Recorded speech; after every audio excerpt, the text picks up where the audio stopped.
ఇంతటి సమర్థత చూపించిన దక్షుడికి పుట్టిన సతీదేవి కూడా యోగాగ్నిలో భస్మం కావలసి వచ్చింది. ఇక్కడే ఒక్క మాట చెప్పుకోవాలి, సతీ అన్న మాట గమనించండి.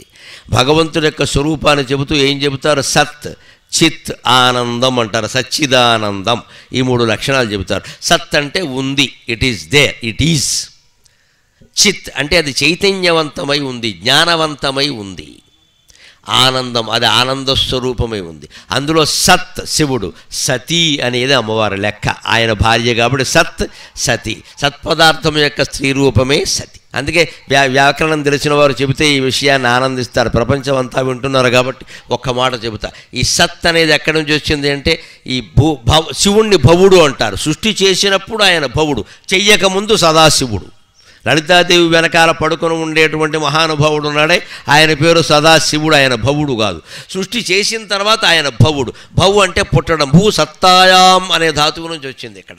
అంటే సత్తా అనే అర్థం కలిగినటువంటి భూధాతువు నుంచి భవుడు అనే శబ్దం ఏర్పడింది. మళ్ళీ ఆ భూ అనేది భవ అనేది ఎక్కడ అంటే అసభువి, ఉండడానికి మూలమైన ధాతువు అస. అసభువి, అసధాతువుకి భువి అని అర్థం. భువి అనే అర్థం కలిగినటువంటి అసధాతువు నుంచి సత్ ఏర్పడింది. సత్తాయాం అనే అర్థం కలిగినటువంటి భూధాతువు నుంచి భవ ఏర్పడింది. వెరసి శివపార్వతులిద్దరూ ఒక్కటే, శివుడు శక్తి ఒక్కటే, రెండూ తేడా ఉండదు. ప్రతి పదార్థంలోనూ శక్తి ఉంది, ప్రతి శక్తిలోనూ పదార్థం ఉంది. లెక్క ఈ మైకు కూడా చూడండి, ఇది ఒక పదార్థమా కాదా? ఇదేదో ఇనపగొట్ట ఉంది, ఇక్కడేదో ప్లాస్టిక్ ఉంది, ఇదంతా పదార్థం. కానీ దీంట్లో ఉండే శక్తి ఏమిటి? నా మాటల్ని మీకు అందించడం. శక్తి ఎక్కడుందో పట్టుకోండి. పదార్థం దొరికింది ఇక్కడ, లావుగా నల్లగా కనపడుతోంది ఇక్కడ. శక్తి పట్టుకోండి. దీని అంతా పీకేసి విరగ్గొట్టేసి డొలి చేసినా సరే మీకు ఆ శక్తి కనపడదు. కానీ పనిచేస్తుందా లేదా? విద్యుత్ శక్తి మన కంటికి కనపడదు. ఈ వైరులో విద్యుత్ ఉందా లేదా? ఉంది. అనుమానం ఉన్నవాళ్ళు ఎవరన్నా అంటే వైరు కోసి వేలు పెట్టండి, తెలుస్తుంది. విద్యుత్ శక్తి ఉంది. కానీ ఇలాగేది ప్లాస్టిక్ వైరుతో ఉంటేనే ఉంటుంది అక్కడ. మనం రాగి వేరు ఎలా ముట్టుకుంటే కుదరదు ఇక్కడ, ఉండబట్టే పనిచేస్తుంది ఇక్కడ. అంటే విద్యుత్ శక్తి మన కంటికి కనపడాలంటే అలాగా విద్యుత్ శక్తే కనపడడం ఇంత కష్టంగా ఉంటే విశ్వమంతా వ్యాపించిన విష్ణు శక్తి కనపడాలంటే ఎంత తపస్సు చేయాలండి, ఎంత తపస్సు చేయాలండి. అది మనం గ్రహించుకోవాలి. ఆ తపస్సు చేయడానికి సృష్టికి మూలమైన అమ్మవారు ఉమాదేవి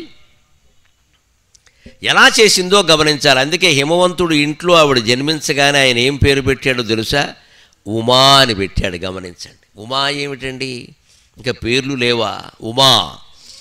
ఆ పేరు ఆయన ఎలా పెట్టాడు అంటే ఎంత గొప్ప ఆలోచన చేశాడో తెలుసా? ఓంకారాన్ని అటు ఇటు చేశాడు, ఉమా అయింది. అంతకంటే అమ్మవారికి పెట్టదగిన పేరుందా? ఓం అనే దాంట్లో 3 అక్షరాలు ఉన్నాయి. ఆ అకారం ప్లస్ ఉకారం ప్లస్ మకార పొల్లు. ఆ ఊ కలిపితే తెలుగులో గుణసంధి తెలిసిన వాళ్ళందరికీ తెలుసు. ఆ ఊ కలిపితే ఓ అవుతుంది. మహా ఉన్నతి, మహోన్నతి. అంచేది అకారం ప్లస్ ఉకారం రెండు కలపండి ఓ అయింది. ఆ ఓకి ఈ మకారం కలపండి ఓం అయింది. అంతేనా? ఇప్పుడు ఆ 3 కాగితం మీద రాయండి. ఆ ప్లస్ మా ప్లస్ ఆ ప్లస్ ఊ ప్లస్ మకార పొల్లు. ఈ ఆ తీసి ఆ మా పక్కన పెట్టండి. అప్పుడు ఏమైంది? ఉమా అయింది ఖచ్చితంగా. ఇది అమ్మవారికి పెట్టిన పేరు. పిల్లలకి పేర్లు ఇంత ఆలోచన చెయ్యాలి. హిమవంతుడు ఆలోచించాడు, మంచు గడ్డగట్టిన వాడు ఆలోచించాడు. మనుషులో మనం ఆలోచించకపోతే ఎలాగా? ఎంతసేపు సూమి చెప్పండి, సూమి చెప్పండి, కీమీ చెప్పండి, నీమీ చెప్పండి, నామీ చెప్పండి. దిక్కుమాలిన పేర్లు ఇవన్నీ ఇక్కడ. ఏదో సెంటిమెంట్లు పెట్టుకుని ఎడుస్తారు పేరు పెట్టడానికి. మీరు ఏ పేరు పెట్టినా వాడి జాతకం వాడు ఎలా ఉంటాడో అలాగే ఉంటుందండి.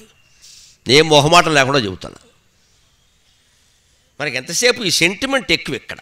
పలానా నక్షత్రం అంట కదండి, చూ మీద ఉండాలి. ఏం పెట్టమంటాం ఇక్కడ? చొప్పనాథవాడని పెట్టి ఇక్కడ చచ్చిపోవడం ఆ నక్షత్రం కోసం, ఆ పేర్ల కోసం. దాన్ని బట్టి జీవితం ఉంటుందా?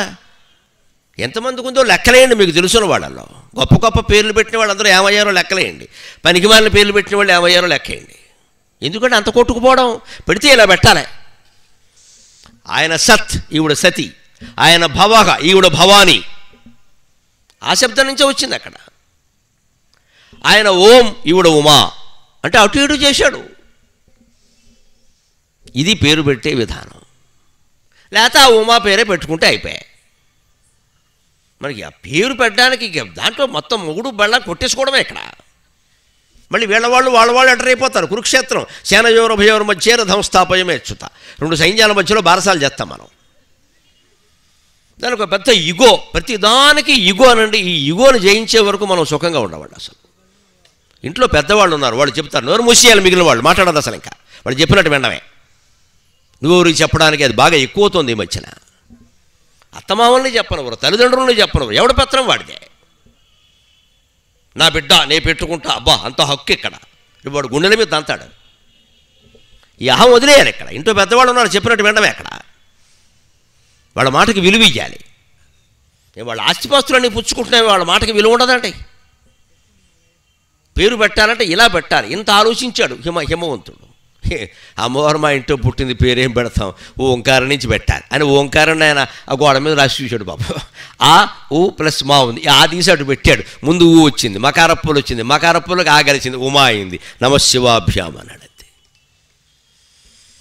మళ్ళీ పార్వతీదేవిగా జన్మించింది, దక్షిణామూర్తిగా ఉన్నటువంటి శివుడిని పెళ్లి చేసుకుంది. పార్వతీ పరమేశ్వరుడు అయ్యారు ఇద్దరు కూడా.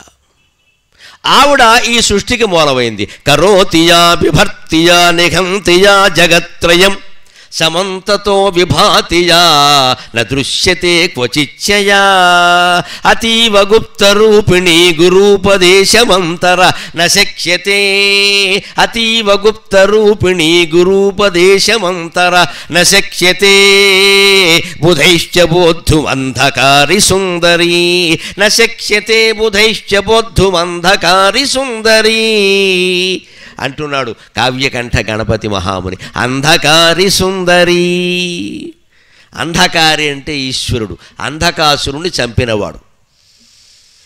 అకర్వ సర్వమంగళ కళాకదంబ మంజరీ రసప్రవాహ మాధురీ విజృంభణ మధువ్రతం స్మరాంతకం పురాంతకం భవాంతకం మకాంతకం గజంతకంధకంతకం తమంతకంతకం భజే. శివుడు సంహరించిన వాళ్ళలో అంధకుడు అనే రాక్షసుడు ఒకడున్నాడు. అందుకని ఆయన్ని గజాంతకం, అంతకాంతకం, అంధకాంతకం అని కూడా అన్నాడు రావణ బ్రహ్మ శివతాండవ స్తోత్రంలో. ఇటీవలే దాన్ని శ్రీకాకుళం జిల్లా గుండివీళ్ళపేట అనే చోట మొత్తం శివతాండవ స్తోత్రంలో ఉండే 15 శ్లోకాలు కూడా అర్థంతో సహా చెప్పాను. త్వరలో ఈ శ్రీ గరికిపాటి నరసింహరావు అఫీషియల్ దాంట్లో వస్తుంది. మీరంతా చూసి విషయం తెలుసుకుని ఆనందించారు. ఊరికే డమడమని చదువుకోవడం కాదు, అర్థం తెలుసుకుంటే ఇంకా బాగుంటుంది. అంధకాంతకం, అంధకాసురుని సంహరించాడు. దాన్ని ఇక్కడ ఉమామహేశ్వర స్తోత్రంలో ఈయన వాడాడు. ఉమాసహస్రంలో అంధకారి సుందరి, ఎంత అందమైన మాట. అంధకాసురుని సంహరించినటువంటి శివుడికి నువ్వు భార్యవమ్మ, అంధకారి సుందరి. ఆవిడ ఎలాంటిదంటే కరోతియా బిభర్తియా నిఘంతియా జగత్రయం సమంతతో విభాతియా న దృశ్యతే క్వచిచ్చయ అతీవ గుప్తరూపిణి గురూపదేశమంతరా న శక్ష్యతే బుధైశ్చ బోద్ధుమంధకారి సుందరీ. లలా లలా లలా లలా లలా లలా లలా లలా. ఒక దివ్యమైన ఛందస్సుది. ఈయన ఇందులో 1000 శ్లోకాలని ఒక్కొక్క స్తబకం పుష్పగుచ్చం కింద విభజించాడు. ఒక్కో గుచ్చంలో 25 శ్లోకాలు రాస్తాడు. అలా 40 గుచ్చాలు ఉంటే 40 25లు 1000. ఒక్కో గుచ్చంలో ఒక్కో ఛందస్సు వాడతాడు. వాడిన ఛందస్సు మళ్ళీ వాడు. ఇందాక ఆకాశో గోళేభ్యో యద్వ్యతరతి అంటే దాని ఛందస్సు వేరు. కరోతియా బిభర్తియా నిఘంతియా జగత్రయం అంటే దీని ఛందస్సు వేరు. అంతటి పండితుడు, అంతటి కవి. జగత్రయం 3 లోకాలని కరోతి ఆవిడే చేస్తోంది, బిభర్తి ఆవిడే భరిస్తోంది, నిఘంతి సంహారం చేస్తోంది. గమనించాలి, సంహారం అంటే నాశనం చేయడం కాదు. శివుడు ఎప్పుడూ నాశనం చెయ్యడు. సంహారం అంటే ముడి వెయ్యడం. సంహారం అంటే ముడి వెయ్యడం. పొద్దున్న ఆడవాళ్ళు వంట చేసేటప్పుడు జడ కొప్పు పెట్టుకుంటారు. తర్వాత కాస్త ఫ్యాన్ కింద ఆరబెట్టుకోవాలంటే కాస్త విరబోసుకుంటారు. మళ్ళీ తర్వాత సావకాశం కాస్త సమయం దొరికినప్పుడు జడ వేసుకుంటారు. ఇప్పుడు మానేశారులేండి. ఇదివరకైతే పూర్వం ఈ దృశ్యాలన్నీ చూసి పద్యాలు వెళ్ళేవాళ్ళు. ఇప్పుడు పద్యాలు ఎందుకు వెళ్ళట్లేదంటే ఇందుకే. పూర్వం అలా కాదు. పొద్దున్న చూస్తే భార్య వేరుగా ఉండేది, మధ్యాహ్నం 9ంటికి చూస్తే వేరుగా ఉండేది, 12ంటికి చూస్తే వేరుగా ఉండేది. ఆవిడ కాసేపు పడుకుని లేచి ఉయ్యాల బల్ల మీద కూర్చున్నాక భర్త చూస్తే వేరుగా ఉండేది. సాయంత్రం సంధ్యా సమయంలో చూస్తే సంధ్యాదేవిని చూసినంత అందంగా ఉండేది ఆవిడ. సరే, రాత్రి 9ంటికి చూస్తే ఇక చెప్పక్కర్లేదు విశేషాలు. కాబట్టి మహాకవులు అందరూ పుట్టారు. ఇప్పుడు ఏముంది కనుక ఎప్పుడు చూసినా బోసే ఏమిలే శుభ్రంగా కటింగ్ కటింగ్ కటింగ్ అని కటింగే. పెరిగే జుట్టు పెరగనివ్వాలి, అనవసరంగా కత్తిరించకూడదు. లేక నేను ఏడుస్తున్నాను, ఉంది మీరు కత్తిరించుకుంటున్నారు. ఇక్కడ భగవంతుడు అందరికీ అన్నీ ఇవ్వడు కదా, ఆడవాళ్ళకు కొన్ని ఇచ్చాడు, అవి ఉంచుకోవాలి, అవి పెంచుకోవాలి. అలాగా వాడు జాగ్రత్తగా ముడేసుకోవాలి, జడ వేసుకోవాలి. జడ అర్థమైతే సృష్టి అర్థమవుతుంది. జడ విరబోసుకున్నప్పుడు అంతా విడివిడిగా ఉంటుందండి. అది దాన్ని జాగ్రత్తగా 3 పాయలు వేస్తారు, గమనించండి. ఆ వెనకాల అల్లేవాడు తల్లులు వెనకాల కూర్చుని అల్లేవారు. ఏం నైపుణ్యం ఉండి బాబు అది. అసలు ఏ పాయలో ఏ పాయ గెలిపారో తెలియదు. ఇది గోదావరి, కృష్ణ, పెన్నా 3 కలిసిపోయి పిల్లలు కూర్చోబెట్టి ఎలా ఎలా ఎలా ఎలా లేచేవారు. 5 నిమిషాలు జడ చేసేవారు. చివరి జడ కుచ్చులు పెట్టేస్తారు, అవి కూడా 3 ఉంటాయి. గమనించండి, జడ కుచ్చులు 3, జడపాయలు 3. ఎందుకో తెలుసా అమ్మ? సృష్టి మొత్తం త్రిగుణాత్మకం. అదే జడ, అదే జడ త్రిగుణాత్మకం. గుణం అంటే తాడు. మామూలుగా గుణం అంటే మంచి గుణం, చెడ్డ గుణం అనే అర్థం ఒకటి ఉంది. అది కాకుండా సంస్కృతంలో గుణం అంటే తాడు, పాయ, దారం, సూత్రం, ఇన్ని అర్థాలు ఉన్నాయి. అంచేత 3 పాయలు. ఈ 3 పాయల జడ ఎందుకు స్త్రీకి అంటే స్త్రీ ప్రకృతి స్వరూపమే. ప్రతి స్త్రీ అమ్మవారి స్వరూపమే. వాసవీదేవి కాని స్త్రీ, ఉమాదేవి కాని స్త్రీ ఈ సృష్టిలో ఉండే అవకాశం లేదండి. అందరూ అమ్మవారి స్వరూపం. అందుకే ఆ అమ్మవారి లక్షణాలే స్త్రీలో ఉంటాయి, పురుషుల్లో ఉండవు. ఇక్కడ పురుషుల్లో శివుడి లక్షణాలు ఉంటాయి. పురుషుడు ఏం తక్కువడు కాదు. సంస్కృతి ఎవరిని తక్కువ చేయదు. పురుషుల్లో శివుడి లక్షణాలు ఉంటాయి. ప్రతి స్త్రీలో అమ్మవారి లక్షణాలు ఉంటాయి. జడ సరిగ్గా 3 పాయలలాగా. ఆ 3 పాయలు అల్లినప్పుడు మీరు గమనించి ఏ పాయలోకి ఏ పాయ ఉందో తెలియదు. సరిగ్గా సత్వగుణం, రజోగుణం, తమోగుణం. మనుషులందరూ అంతే. ఏ గుణంలో ఏ గుణం కలిసిపోయిందో తెలియదు. ఎప్పుడు రేజ్ అవుతాడో ఎప్పుడు డౌన్ అయిపోతాడో తెలియదు ఆవిడకి. ఒక్కోసారి ఎందుకో కాపాడుతూ ఉంటాడు, ఒక్కోసారి మళ్ళీ అతి శాంతంగా ఉంటాడు. వాడేనా వీడనిపిస్తుంది. అంచేది బాగా శాంతంగా ఉన్నప్పుడు సత్వగుణం పైకి వచ్చిందనమాట. రెచ్చిపోతున్నప్పుడు తమోగుణం పైకి వచ్చిందనమాట. పోటీ పడుతుంటే రజోగుణం పైకి వచ్చిందనమాట. పడుకుని 16 గంటలైనా లేవలేదంటే తమోగుణం పైకి వచ్చిందనమాట. ఏం చెప్పినా సరే ప్రతిదానికి ఆలస్యం చేస్తున్నామంటే తమోగుణం పైకి వచ్చిందనమాట. ప్రతిదానికి కర్ర తీస్తున్నాడంటే తమోగుణం పైకి వచ్చిందనమాట. దాని లోపలికి ఏంటి చేయాలి? ఇదే జడలో ఏ పాయ పైకి వచ్చిందో తెలియదు. కానీ అన్ని పాయలు కలిపి ఓ దాంట్లో ఒకటి కలిపి వేస్తే అందంగా ఉందా లేదా? దానికి చివర జడ కుచ్చులు పెడితే ఇంకా అందంగా ఉందా లేదా? రిబ్బన్ పెడితే ఇంకా అందంగా ఉందా లేదా? ఆ జడలో 4 రకాల పూలు పెడితే చంపక, శోక, పున్నాగ, సౌగంధికల, సత్కచ అన్నంత అందంగా ఉందా లేదా? అది సృష్టి. సృష్టి అలాగే ఉంటుంది. పువ్వులతో, పుష్పాలతో వికసించి ఉంటుంది. ఇక్కడ ఆనందంగా చిగురాకులతో, పువ్వులతో అంతా వికసించి ఉంటుంది. అలాగే ఉండాలి. స్త్రీ పురుషులు ఎవరు భోషమ్మల్లా ఉండమని ఎవరు చెప్పలేదు. అందంగానే ఉండాలి. హిందూ స్త్రీ అంటే సాక్షాత్ లక్ష్మీదేవి, సాక్షాత్ గౌరీదేవి. మన ఆకారాలన్నీ అలాగే ఉంటాయి. అలాగే ఉండాలి. అలా ఉండే విధంగా భర్త చూడాలి. ఉండమని చెప్పానా ఉండవే అని బాధేయకూడదు. ఎక్కడ బాధేస్తే ఉండరు, బెదిరిస్తే ఉండరు. ఉండేలా చూడాలి. ఉండేలా ప్రేమిస్తే, ఉండేలా గౌరవిస్తే తప్పకుండా ఉంటారు. లేకపోతే ఉండేలా దెబ్బ అయిపోతుంది. అదే సారాంశం. అందుకని ఆవిడ 3 లోకాలని పుట్టిస్తోంది, పెంచుతోంది, సంహరిస్తోంది. అంటే ముడి వేస్తోంది. ఇందాక సృష్టి ప్రారంభం ఏం చెప్పుకున్నాం? ఆకాశం నుంచి వాయువు వచ్చింది, వాయువు నుంచి అగ్ని వచ్చింది, అగ్ని నుంచి జలం వచ్చింది, జలం నుంచి భూమి వచ్చింది, భూమి మీద మొక్కలు అవి వచ్చాయి, ఆ మొక్కలు ఆహారంగా మారాయి, ఆహారం నుంచి జీవులు పుట్టుకొచ్చాయి, ఈ జీవులంతా కలిపి ఈ మనుషులు అయ్యారు. అంతే కదా? మళ్ళీ ఇది ప్రళయకాలంలో ఏం జరుగుతుంది? మొత్తం సముద్రం ముంచేస్తుంది అందరినీ. ఈ జీవులందరూ కూడా సముద్రంలో కలిసిపోతారు. ఆ భూమి సముద్రంలో కలిసిపోతుంది, ఆ సముద్రం నిప్పులో కలిసిపోతుంది, అగ్నిలో కలుస్తుంది, అగ్ని వాయువులో కలుస్తుంది, వాయువు తిరిగి ఆకాశంలో కలుస్తుంది. ఈ భయంకరమైన ప్రక్రియను చేసేవాడు, చూసేవాడు శివుడొక్కడే. అందుకని ఆయన్ని ప్రళయకర్త అన్నారు. అంటే శివుడు చేసేది సంహారం అంటే ముడి వేయడం, జడ ముడి వేయడం. వేణీ సంహారం అని సంస్కృతంలో గొప్ప నాటకం ఉంది. వేణీ సంహారం అంటే జడ ముడి వేయడం, జడ కత్తిరించడం కాదు. అక్కడ దాంట్లో కథ ఏమిటంటే భీముడు దుశ్శాసనుడిని చంపి ఆ నెత్తుడి చేతులతో వచ్చి ద్రౌపదీదేవి కేశపాశాన్ని ముడి వేస్తాడు. దానికి ఆయన నాటకకర్త పెట్టిన పేరేమిటంటే వేణీ సంహారం అని పెట్టాడు భట్టనారాయణుడు. వేణీ సంహారం అన్నాడు. అంటే వేణిని ముడివేయడం కానీ కత్తిరించడం కాదు కదా. శివుడు చేసేది ఎప్పుడు సంహారం అంటే ముడివేయడం. ఆయన దేన్ని నాశనం చేయడు. శివుని గురించి అప్రతిష్ట పంచాంగాలు మాట్లాడద్దు. ఆయన ఏదో నాశనం చేస్తాడు, శ్మశానంలో ఉంటాడు, వెర్రి మాటలన్నీ మాట్లాడడం. ఇది మొత్తం కంపెనీ అంతా పెట్టుకొని ప్రారంభమైందండి ప్రళయం. అలా మళ్ళీ దాన్ని మూతపడాలి కదా. ఆ రకంగా శివుడికి ఆ శక్తినిచ్చింది అమ్మవారే. కరోతియా బిభర్తియా నిఘంతియా జగత్రయం. ఇందులోనే సమంతతో విభాతియ, అంతటా అదే శక్తి ప్రకాశిస్తోంది. ఇక్కడ విద్యుత్ శక్తిని గమనించండి మీరు. ఇక్కడ మైక్ రూపంలో పనిచేస్తున్నది, అక్కడ బల్బు రూపంలో వెలుగుతున్నది, అక్కడ ట్యూబ్లైట్ రూపంలో వెలుగుతున్నది, ఇందాకటి వరకు ఫ్యాన్ రూపంలో తిరిగింది, ఏసీ రూపంలో పనిచేస్తున్నది. మొత్తం విద్యుత్ శక్తే కాదా? ఒకే విద్యుత్ శక్తికి ఇన్ని రూపాలు ఉన్నప్పుడు ఒకే భగవంతుడికి అన్ని రూపాలు ఉండవండి. హిందువులు కోట్ల మంది దేవతలను పూజిస్తారంటే ఎలాగండి? హిందువులు ఒక్కరికే భగవతత్వం పూర్తిగా తెలుసు, అందుకే ఇన్ని రూపాల్లో మనం పూజ చేస్తాం. విద్యుత్ శక్తి అర్థమైతే విష్ణుతత్వం అర్థమవుతుంది, హిందుత్వం అర్థమవుతుంది. ఏం మాట్లాడతారు తెలియకుండానే. ఇక్కడ ఒకే విద్యుత్ శక్తి, ఇందులో పనిచేసే విధానం వేరు. ఇక్కడ కేవలం శబ్దాన్ని లాగుతోంది, మీకు వినిపిస్తోంది. ఇది నేను మాట్లాడడానికి వినిపిస్తుంది, నేను వినడానికి వినపడదండి. ఇది నేను వినడానికి మళ్ళీ నా చెవి కావాలి. ఇక్కడ నేను మాట్లాడడానికే పనికొస్తుంది ఇది, అది కూడా మీకు వినపడేది చేస్తుంది, నాకు వినపడదు ఇది. ఇక్కడ ఫ్యాన్ తిరుగుతోంది, తిరగడానికి వినియోగిస్తుంది. అక్కడ ట్యూబ్లైట్ వెలుగుతోంది, పెద్ద బల్బు వెలుగుతోంది, దాంట్లో వెలుగు వేరు, దీంట్లో వెలుగు వేరు. అక్కడ అడ్డంగా వెలిగింది, ఇక్కడేమో పొడుగ్గా వెలిగింది. తేడా లేదా? ఇక్కడ ఏసీలో కేవలం చల్లదనాన్ని అందిస్తుంది, హీటర్ పెట్టి వేడి అందిస్తుంది. ఒకే విద్యుత్ శక్తి ఓ పక్క చల్లదనాన్ని అందిస్తుంది, ఓ పక్క వేడిని అందిస్తుంది. భగవత్ శక్తి ఈ ప్రపంచంలో అన్నింటినీ అందిస్తుంది అనడానికి ఈ మిషన్ చాలండి. ఏసీ మిషన్ అర్థమైన వేదాంతం అర్థమైంది. ఓ 25,000 30,000 పెట్టి కొంటాం, గొప్పవి కొన్నా ఉంటుంది, దానికి వేసి చూడము. ఇప్పుడు మనం కనీసం చూడము.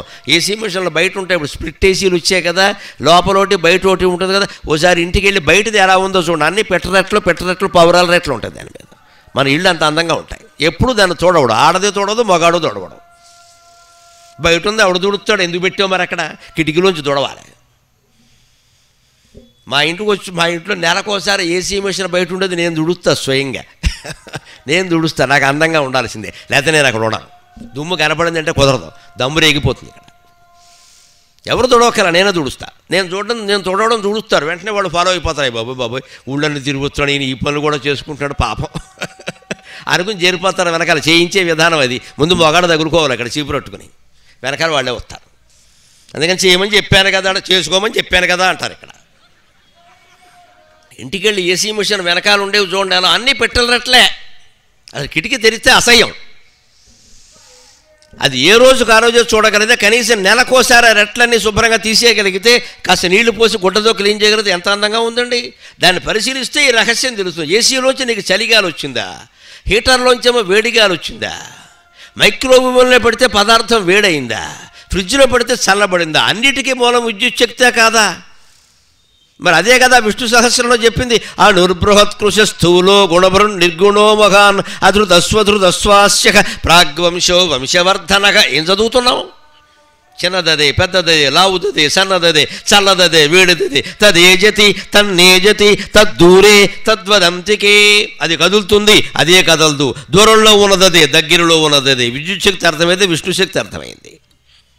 ఈ శక్తిని అర్థం చేసుకున్న వాళ్ళు ఉపనిషత్తులు రచించినటువంటి ఋషులు, మహానుభావులు, వాటిలో తాత్పర్యమే మనం చెప్పుకుంటున్నాం ఇక్కడ. అలాగ సమంతతో విభాతి, అంతటా ప్రకాశిస్తోంది. అంతేకాదు, మరి అంతటా ప్రకాశించినా కూడా నా దృశ్యతే క్వచిచ్చయా, ఆ ఉమాదేవి మనకు కనపడదు. విద్యుత్ శక్తి కనపడిందా ఒకటే లెక్క. పని చేస్తుందా లేదా? నీకు పని చేయడం కావాలా, కనపడడం కావాలా? కనపడితే ఏం చేస్తా కూడా ముద్దెట్టుకుంటావా? విద్యుత్ శక్తిని ముద్దెట్టుకుంటే మూతికి వెళ్ళిపోతుంది. అంచేత మనం కూడా ఊరికే దేవుడు కనపడాలి, దేవుడు కనపడితే ఏం చేస్తావు చెప్పు? ఓ వరం అడుగుతావు అంతే. ఏం వరం అడుగుతావు? ఆ టైంకి కాలు బాగా దురద పెడుతుంది అనుకో, కాలు దురద తగ్గించమంటావు. నీకు అంతేం ఉండదు. ఇక్కడ పిల్లలు లేక బాధపడుతున్నావు అనుకో, పిల్లల్ని ఇమ్మంటావు. తర్వాత పిల్లలు పెద్ద శని అయిపోతారు. ఇక్కడ ఆ తర్వాత ఏమనుకుంటావు? అనవసరంగా అడిగామనుకుంటావు. మళ్ళీ దేవుడు కనపడితే బాగుండు. అస్తమానం కనపడతాడు, నీకేం పని లేదు. ఇక్కడ దేవుడు కనపడితే ఏం చేస్తావు చెప్పు? ఓ వరం అడుగుతావు అంత. నీకేం, నీకోసం కూర్చోడు ఇక్కడ ఇంట్లో 2 నిమిషాలు ఉంటాడు ఆయన, అంతేనా? ఏం అడుగుతావు ఇక్కడ? ఏదో నీకు అప్పటికి తాత్కాలికంగా ఏ సమస్య ఉందో అది అడుగుతావు. దేవుడు కనపడడం ముఖ్యం కాదమ్మా, దేవుడు అవగాహనకి రావడం ముఖ్యం. అది ముఖ్యమైతే నువ్వే దేవుడు, తత్వమసి అహం బ్రహ్మాస్మి, అది అర్థమైంది. ఆ దేవుడు నువ్వే, ఆ ఉమాదేవి నువ్వే, అది అర్థం. నేను అని లోపల ఏది స్ఫురిస్తోందో అది తెలుసుకుంటే చాలు. ఈ శక్తి అంతా ఒక్కటే అక్కడ ఉన్నది, అంతటా ఉంది, కానీ కనపడదు. నా దృశ్యతే క్వచిచ్చయా. అందుకే అతీవ గుప్త రూపిణి, చాలా రహస్యంగా ఉంటుంది అమ్మవారు. అతీవ గుప్త రూపిణి, చాలా గుప్తంగా రహస్యంగా ఉంటుంది. వైశ్య కుటుంబాల్లో ఎక్కువ గుప్తా అని పేరు పెట్టుకుంటారు. ఎందుకండి? గుప్తంగా ఉండాలి. డబ్బు కానీ ఆర్థిక రహస్యాలు కానీ గుప్తంగా ఉండాలి. బయటికి చెప్పేవనుకో కొంపలు అంటుకుంటాయి. అది గుప్తం అంటే అర్థం. 10 కోట్లు లాభం వచ్చినా సరే ఎవరన్నా అడిగితే ఏదో చారు అన్నమని చెప్పాలి, అసలు ఫిగర్ చెప్పకూడదు. గట్టిగా చెప్పేవనుకో అప్పు అడుగుతారు వచ్చి ఇక్కడ, లేకపోతే ఇవ్వలేదని తిడతారు, ఇచ్చామనుకో మళ్ళీ ఇవ్వరు. అందుకని వ్యాపారంలో ఎన్ని లాభాలు వచ్చినా సరే అడిగితే రాలేదని చెప్పకూడదు, అబద్ధం. అది అంత వచ్చి కూడా రాలేదు దరిద్ర కొట్టు అంటాడు. అలా వద్దు. వచ్చిందనుకో ఏదో ఫోన్ లేవాయా, ఏదో మనకు భగవంతుడిది అంతే, ఎంతసేపు భగవంతుడిది చెప్పొద్దు, అసలు ఫిగర్ చెప్పొద్దు. ఇదే గుప్తం. వ్యాపారానికే గుప్తం అవసరం. బ్రాహ్మణ గుప్తం అవసరం లేదు. మాకు వాక్కు బయట పెడితేనే సన్మానాలు జరుగుతాయి. గుప్తంగా ఉంచుకుంటే ఎవడో ఇవ్వడు అక్కడ. మేము గుప్తంగా ఉండకూడదు, మేము బయట పడాలి. మా వాక్కు చూసే కదా ఎంతమంది గౌరవించి ఉంటున్నారు ఇక్కడ. ఏమి చెప్పకపోతే ఏముంటుంది ఇక్కడ, చెప్పాలి. బ్రహ్మజ్ఞాని అయినవాడు, ఆ వేదం శాస్త్రాలు చదివినవాడు చెప్పాలి. అది గుప్తం. వాక్కు దాచుకోకూడదు, ధనం దాచుకోవాలి. అంటే అతీవ గుప్త రూపిణి అమ్మవారి శక్తిగా నీకు కనిపిస్తుంది, కానీ అసలు ఆత్మరూపంగా కనపడదు, అది గుప్తంగానే ఉంటుంది. అతీవ గుప్త రూపిణి ఎప్పుడు కనిపిస్తుంది తెలుసా? గురూపదేశమంతరా. సరైనటువంటి బ్రహ్మజ్ఞాని అయిన గురువు దొరకాలి. రమణ మహర్షి లాంటి వాడు దొరకాలి. కావ్యకంఠ గణపతి ముని లాంటి వాడు దొరకాలి. అటువంటి ముని మనకు ఉపదేశం చెయ్యాలి, అజ్ఞానాన్ని పోగొట్టాలి. ఊరికి చర్చలు సందేహాలు కాదు ఇక్కడ, వాస్తవంగా నిరూపించగలగాలి. అటువంటి గురువు దొరకగానే కావ్యకంఠ గణపతి మహాముని ఇక కవిత్వం పట్ల ఆసక్తి తగ్గించుకుని తపస్సు పట్ల మోజు పెంచుకున్నాడు. ఆయన చేసి ఎంతకీ ఆ సాక్షాత్కారం పొందలేక పాపం మనస్సు కూడా నిలబడక రమణ మహర్షిని అడిగాడు, ఏమిటిది మనస్సు నిలబడడం లేదు, జపం ఎలా చెయ్యాలి అని. చాలా మంత్రసిద్ధుడు గణపతి మహాముని, మంత్రసిద్ధుడు, చాలా మంత్రవేత్త. ఏ మంత్రం జపించినా మనస్సు నిలబడడం లేదు, సిద్ధి ఎలా పొందాలి అంటే ఆయన ఏం చెప్పాడంటే, జపము చేయునప్పుడు మంత్రనాదము ఎందుండి ఉదయించుచున్నదో పరికించనచో ఆ పరికించు మనస్సు అందే లీనమగును, అదే తపస్సు అన్నాడు ఆయన. మీరందరూ కూడా ఇంటి దగ్గర ఏదైనా నామజపం మంత్రజపం చేసినప్పుడు ఇది జరుగుతోందో లేదో చూడండి. ఊరికే చేసుకుంటూ పోవడం, పూసలదండ ఒకటి పట్టుకోవడం, కాగితం మీద లెక్కలు వేసుకోవడం, నేను రోజు 10,000 చేసి 20,000 చేసి, ఇవన్నీ లెక్కలకు పనికొస్తాయమ్మా. లెక్కలకు అందరవాడు రాడు ఇక్కడ. ఇవన్నీ గొప్పలు చెప్పడానికి పనికొస్తాయి. పైగా ఈ మధ్య ఇంకోటి మొదలెట్టారు, వారో 1000 చేస్తారు, వీరో 1000 చేస్తారు, ఎవరికో పంపిస్తారు, అక్కడి నుంచి 1,000,000 చేశారు, నువ్వు లెక్క రాస్తారు. ఇంత స్కీమ్ ఇది, దీనికి దేవుడు దొరకడు. నేను ఎవరు ఎంతమందిని పోగేయమని చెప్పారు అసలు? వారు 1000 చేయడం ఏంటి, వీరు 1000 చేయడం ఏంటి, ఇవన్నీ పోగేసి మీరు కూట చేసామని చెప్పుకోవడం ఇక్కడ. ఎవడు సొమ్మ మందా? మేమంతా కలిసి కూట చేసి ఎవరు చేయమన్నారు? అసలు జపం చేయాలంటే ఏకాంతంగా చేయాలి. అంతా కలిసి జపం చేసామంటే అది జపం కాదమ్మా. అంతా కలిసి చేసేదాన్ని ధ్యానం అనరు, పరధ్యానం అంటారు. దాన్ని పరధ్యానం అంటారు. ఇంట్లో ఒక్కళ్ళు కూర్చుని చేస్తేనే ధ్యానం, ఒక్కళ్ళు కూర్చుని చేస్తేనే జపం. మనస్సులో రావాల్సిన మార్పు కూడా అప్పుడే వస్తుంది ఖచ్చితంగా. ఒక 100 మందిలో కూర్చుని చేస్తే ఏమీ రాదు ఇక్కడ. అహంకారాలు మిగులుతాయి. ఎంతసేపు వాళ్ళే మమ్మల్ని ఎప్పుడూ అక్కడ అనే ఈ గొడవలన్నీ ఉంటాయి ఇక్కడ. అదే మన ఇంట్లో మనం పూజా మందిరంలో కూర్చుని మనం చేసుకున్నాం అనుకో, ఏ గొడవ లేదు ఇక్కడ. రెండో వాళ్ళు లేని పోటీ ఎక్కడది? హాయిగా అమ్మవారికి కనపడుతుంది, అనుమానం వెళ్ళ. ఆ ఏకాంతంలో ఉన్న వాళ్ళకే భగవద్ దర్శనం అవుతుంది. 10 మందిలో తిరగాలి అనే కాంక్ష ఉందంటే భగవంతుడు కనపడి 10 మందే కనపడదు. ఇందులో కొన్ని ఏనుగులు, కొన్ని పీనుగులు అవే కనపడుతూ ఉంటాయి ఇక్కడ. భగవంతుడు కనపాలంటే ఏకాంతంగా ఉండాల్సిందే. గుహలోకి ఎందుకు ఎడతారండి హిమాలయాల్లో యోగులు పని లేక? పొద్దుటూరు జంక్షన్లో కూర్చొని తపస్సు చేయమనండి, బంగారం కోట్లు కనపడతాయి, భగవంతుడు కనపడ్డాయి ఇక్కడ. ఇంకాస్త మోజు పెరుగుతుంది, మా ఇంట్లో ఇది లేదు, మా ఇంట్లో అది లేదు, అన్నీ ఉన్నాయి, దేవుడు లేడు ఇక్కడ. అంటే ఈ జంక్షన్లోనే ఈ కోట్ల మధ్యలో ఎవరో కనపడరండి మనకి. ఏకాంతానికి వెళ్ళిపోవాలి, వేలాగ్యానికి వెళ్ళిపోవాలి. అందుకని జపం చేసేటప్పుడు ఆ నమ శివాయ, నమో నారాయణాయ, నువ్వు ఏ జపం చేసినా సరే లోపల ఆ నామం వాయువు రూపంలో ప్రసరిస్తుంది కదా ఖచ్చితంగా. ఆ వాయువు ఎలా పైనుంచి కిందకు వస్తుందో, పైనుంచి కిందకు వస్తుందో చూడు, దాని మీద దృష్టి పెట్టు. మనసు ఎక్కడికి పోదు, నిలబడిపోతుంది, స్టాప్ వెంటనే అయిపోతుంది అక్కడ. ఆ జపం ఫలిస్తుంది ఖచ్చితంగా. లెక్క పెట్టకూడదు. ఆకలేసి ఆవురావురుమని అన్నం కోసం ఏడిచి పిల్లాడు ఎవడు ముద్దలు లెక్క పెట్టాడు. ఉయ్యాల్లోంచి లేచినటువంటి పసిబిడ్డని ఎగరేసి ముద్దు పెట్టుకునే తల్లి ఎవరు? ముద్దులు లెక్క పెట్టగలదు. నా దేశ క్షేమం కోసం కాశ్మీర్ సరిహద్దుల్లో ఉండి పోరాడుతున్న సైనికులెవరు? తమ శరీరానికైన గాయాలు లెక్క పెట్టరు. మనం ఎందుకండి జపం లెక్క పెడుతున్నాం ఇక్కడ? దేవుడి కోసం చేసే జపాన్ని లెక్క పెడతారా? ఎవడి కోసం? చిన్నపిల్లలు చేసే పని ఇది. మనం లెక్క పెట్టడం ఏంటండి? 60 ఏళ్ళు వచ్చి లెక్క తేలా, లెక్క అక్కడ సెంటిమెంట్ ఉంటుంది. ఇక్కడ అనుకున్న వెయ్యి చెయ్యలేకపోయాను, జపమాటలో నిద్ర కూడా పట్టదు. ఇప్పుడు ఎన్ని గంటలు పట్టింది, ఎంత జపం చేసాము, ఎన్ని కాగితాల మీద, ఇదంతా ప్రచారానికి పనికొస్తుంది. అమ్మవారి ప్రభావం చూపించదు. నువ్వు అందులో లీనమైపోవాలి. ఆకలేసి అన్నం తినేవాడు ముద్దలు లెక్కెట్టాడా? మోహంతో ముద్దెట్టుకునేవాడు ముద్దులు లెక్క పెట్టాడా? దేశం కోసం పోరాడేవాడు దేహానికైనా గాయాలు లెక్క పెట్టాడా? మనం ఎలా లెక్క పెడతామండి? దండలు పట్టుకుని. ఈ లెక్క ఆగిపోవాలి. చిన్నపిల్లలు వేరు, 10 ఏళ్ళు 25 ఏళ్ళు ఉంటే వాళ్ళకి ఏదో ఓ పద్ధతి అలవాటు చేయడం కోసం చేశారు. తప్పులేదు, చేసుకోవచ్చు. ఓ 60 ఏళ్ళు దాటే తగ్గించుకోవాలి. ఇవన్నీ ఇంకా చేసినంతకాలం చేస్తాం, జరిగినంత మనసు పూర్తిగా లీనమైపోవడం, నాకేం వద్దు అని ఆ జపంలో లీనమైపోతే ఇవన్నీ తగ్గిపోతాయి క్రమంగా. అప్పుడు అమ్మవారి దర్శనం అవుతుంది. అతీవ గుప్త రూపిణి గురూపదేశమంతరా నశక్యతే బుధైశ్చ బోద్ధుమంధకారి సుందరి. అంచేత నశక్యతే బుధైశ్చ బోద్ధుం. ఎంతటి పండితులైనా, ఎంతటి నిష్ట కలిగిన వాళ్ళమైనా అమ్మవారి దర్శించడం చాలా కష్టం. అమ్మవారు మనం రక్షిస్తున్నట్టుగా మనకు తెలిసిపోతుందండి జీవితంలో. ఎప్పుడో బాధ వచ్చిందమ్మా, మొక్కు తీరిందా లేదా, అంటే రక్షించిందా లేదా, అనుమానం ఏదైనా ఉందా? చాలా జరుగుంటాయి అలాగ మీ ఇంట్లోనే ఘట్టాలు. మీరు బాధ కలిగి అమ్మవారికి మొక్కుకుని ఉంటారు. లేదు ఆర్తితో గుళ్ళోకి వచ్చి ప్రార్థన చేసాం, అమ్మా నేను పడలేనమ్మా, నాకంత జ్ఞానం లేదు, ఇంట్లో ఈ కష్టం వచ్చింది, అప్పులు ఉన్నాయి, లేకపోతే బాధలు ఉన్నాయి, పిల్లకి పెళ్ళి అవ్వట్లా, లేకపోతే పిల్లాడికి ఉద్యోగం లేదు, ఏదో కొడుకు కోడలు ఇలా ఉన్నారమ్మా, నీ దయ అని దండం పెట్టాం. అమ్మవారు జాలి చూపించినట్టుగా, దయ కలిగినట్టుగా మన ఇంట్లో సమస్య పరిష్కారం అవ్వడం అందరి జీవితాల్లో అందరికీ అనుభవం ఉంది. కానీ అజ్ఞానంలో ఎక్కడ పడతామో తెలుసా? అది అలా జరిగింది, అలా ఏం జరగలేదు, అమ్మవారు చేయబట్టే జరిగింది నాయన. నీ అహంకారం ప్రదర్శించక ఇక్కడ. నువ్వు ఓ పక్క మొక్కావు, ఏడిచావు, నీ ఏడుపుకి అమ్మవారు కరిగింది, కానీ దాన్ని నువ్వు నమ్మట్లా. ఎందుకని? అమ్మవారిని ఈయన దగ్గరికి వచ్చి నేనే అమ్మవారినయా, నా ఆధార్ నెంబర్ చెప్పరా, 73 76 87 84 అని ఏదో చెప్తాడు. ఇది నా నెంబర్ అనుకోకండి పొరపాటుని. అమ్మవారు ఆధార్ నెంబర్ చెబుతుంది, నీకు పని లేక. అసలు మనం జరిగే అవకాశం లేని ఒక ఘట్టం ఇంట్లో జరిగింది అంటే అది భగవంతుడు దయ తప్పితే వేరే ఆ మాట ఏదైనా ఉందండి అక్కడ? నమ్మాలి, వెంటనే నమ్మాలి.